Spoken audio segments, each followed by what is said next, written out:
बनाते हैं ना, कितना भी बड़ा पुतला बनाएंगे, जितना भी सब कंपटीशन करेंगे, कोई बड़ा खूब बड़ा पुतला बनाएंगे। पुतला किसका बनाया जाता है? जिंदे का कि मुर्दे का?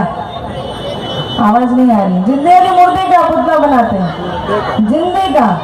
तो मतलब कि रावण जिंदा है? रावण जिंदा है? हाथ उठाए।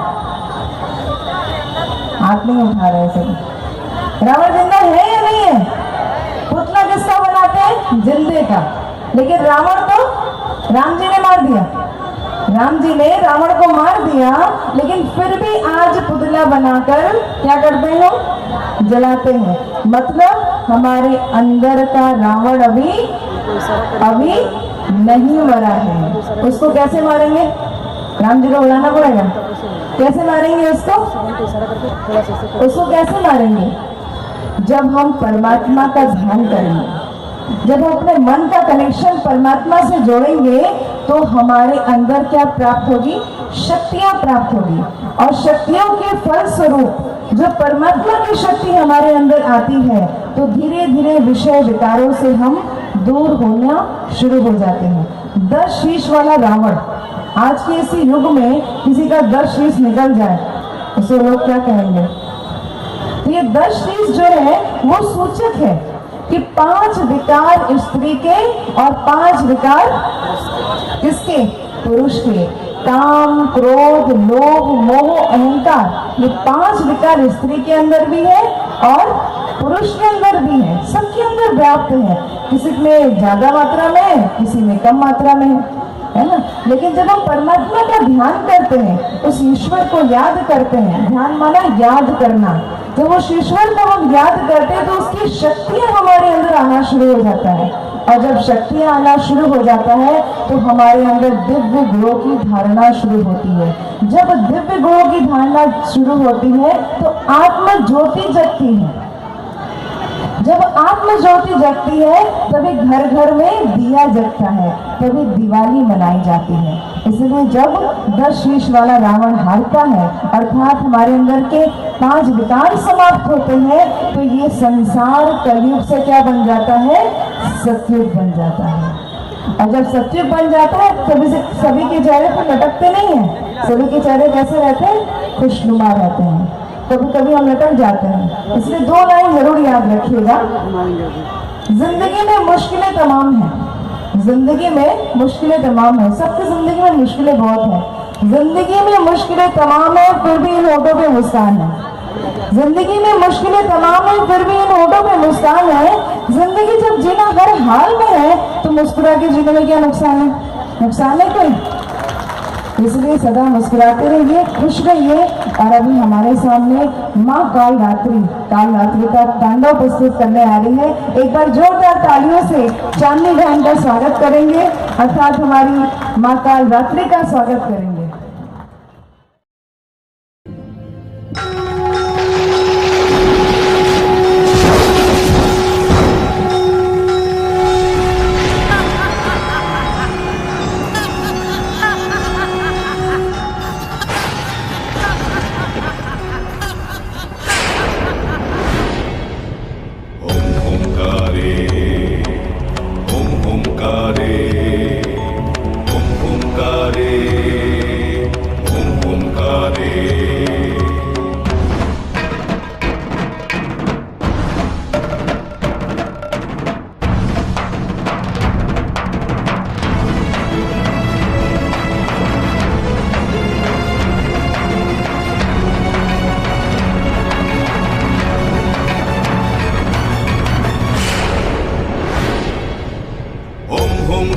शवाडूढे नीलनीरजलोचने त्रैलोक्यैकमुखे देवी कालिकायै नमस्तुते।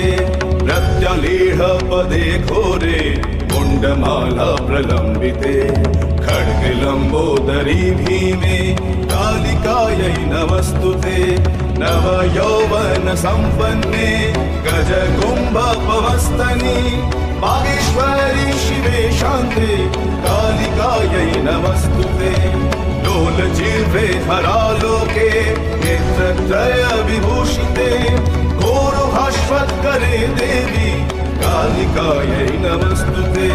व्याघ्र चर्मांबरे धरे खड्ग कत्री करे धरे गहानिंदी परे वामे कालिकायै नमस्तुते नीलोत्पले जटाभारे सिन्दूरेन्दु मुखोदये सुरद्भक्तष्टदर्शने कालिकायै नमस्तुते।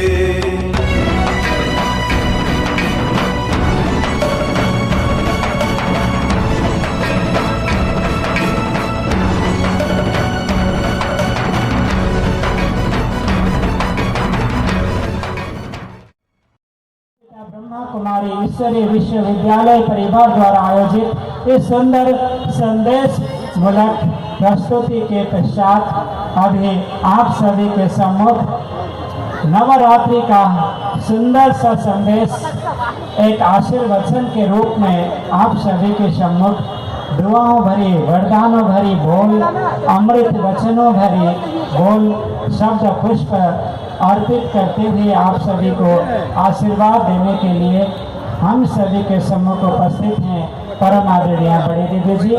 आप पिछले 6 दशक से लंबा समय यानी करीब 60 वर्षों से अधिक समय से आपने अपना जीवन त्याग तपस्या और मानवता की सेवा में समर्पित किया है।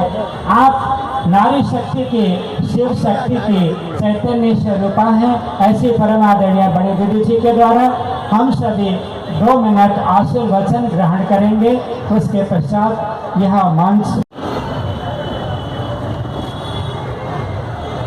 आप सभी ने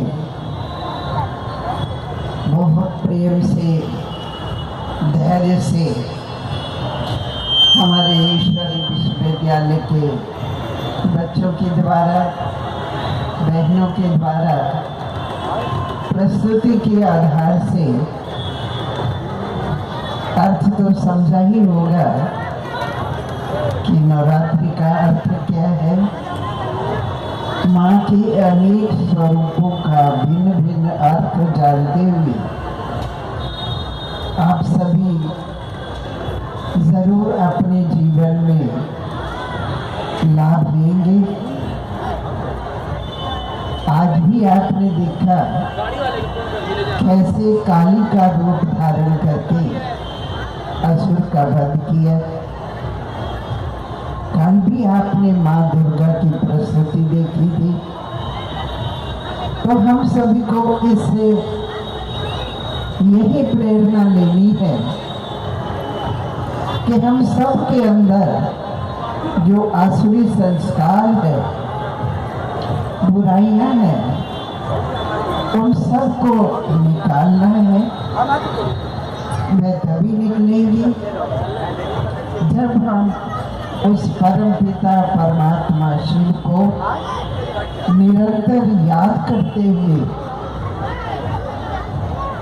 माँ दुर्गा, सरस्वती, काली, जगदम्बा इत्यादि माँ के अनेक स्वरूपों का सरस्वती काली के अंदर इतनी शक्तियाँ शिव के द्वारा आई थी। इसी तरह से हम सबको भी अपने अंदर इन शक्तियों को धारण करना है, क्योंकि ये कलयुगी दुनिया आसुरी दुनिया है, बुराइयों की दुनिया है। बुराइयां अभी अति चरम सीमा तक पहुंच चुकी हैं। भगवान तो अपना कार्य कर और करा ही रहे हैं, लेकिन हम सबको भी इस कार्य में तन से, मन से, धन से लगना है और दिल से इन बुराइयों का अपने से नाश करते हुए अन्य अपने परिवार से, अपने साथियों के, अपने शहर के, समाज के, अर्थात सारे विश्व के आत्माओं में जो बुराइयां आ गई हैं, उनको हम योग शक्ति के द्वारा, ज्ञान शक्ति के द्वारा विनाश करने की कोशिश करें। ऐसे ही चुपचाप बैठने से या सिर्फ एक इच्छा रखने की संसार अच्छा हो जाए तो कहने से अच्छा नहीं होगा। हम सबको कुछ त्याग करना पड़ेगा। वो त्याग यही करना पड़ेगा कि हमें अपना कुछ समय, बल्कि ज़्यादा से ज़्यादा समय ईश्वर की साधना में बिताना पड़ेगा। अपना कार्य व्यवहार करते हुए भी कुछ समय हम ऐसा निकालें जिसमें कि हम ईश्वर का ध्यान करते हुए सब आत्माओं के लिए शुभ भावनाएं, शुभ प्रेरणाएं और शक्तिशाली साकाश इन विश्व के आत्माओं को दें, क्योंकि इस समय आत्माएं कमजोर हो चुकी हैं विषय विकारों के अधीन होकर के। इसलिए उन कमजोर आत्माओं को शक्ति देने का काम हम सबको करना है। वह शक्ति परमात्मा द्वारा मिलेगी, ये भी कोई कठिन काम नहीं है, क्योंकि हमारी